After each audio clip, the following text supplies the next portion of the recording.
the night she was thrown out. It was snowing so heavily that the streetlights looked like blurred halos. 14-year-old Alina stood on the front steps, her small suitcase trembling in her grip, not because it was heavy, but because her hands wouldn't stop shaking. Behind the closed door, her mother's voice echoed one last time, cold and final.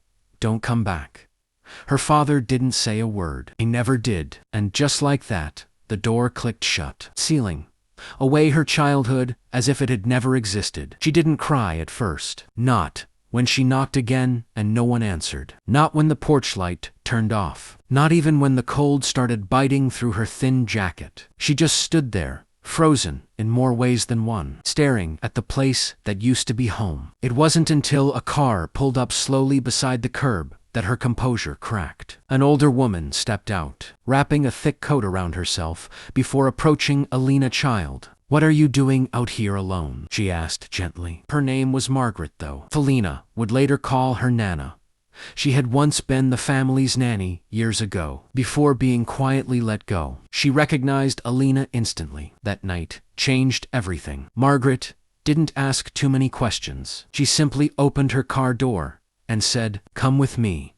And for the first time since the door had closed behind her, Alina felt something close to safety. The years that followed were not easy, but they were filled with something Alina had never truly experienced before: unconditional love. Margaret lived in a modest home on the outskirts of a quiet Canadian town. It wasn't much, but it was warm. But it was real. Alina went to school, worked part-time jobs, and studied late into the night. Margaret supported her in every way she could, often sacrificing her own needs without ever making it feel like a burden. When Alina failed, Margaret reminded her she could rise again. When she doubted herself, Margaret believed enough for both of them. But deep down, Alina carried a wound that never fully healed. She never spoke about the night she was abandoned, never asked why, never tried to go back. Instead, she made a silent promise to become someone so strong, so successful, that one day she wouldn't need answers anymore. 12 years passed. Felina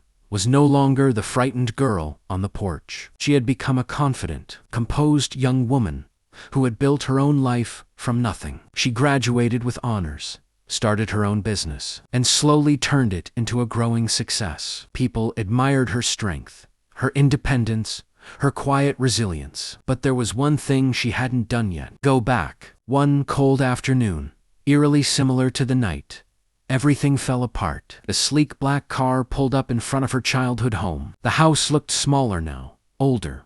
The paint was peeling slightly, and the once perfect lawn had patches of neglect. Felina stepped out of the car, her heels crunching up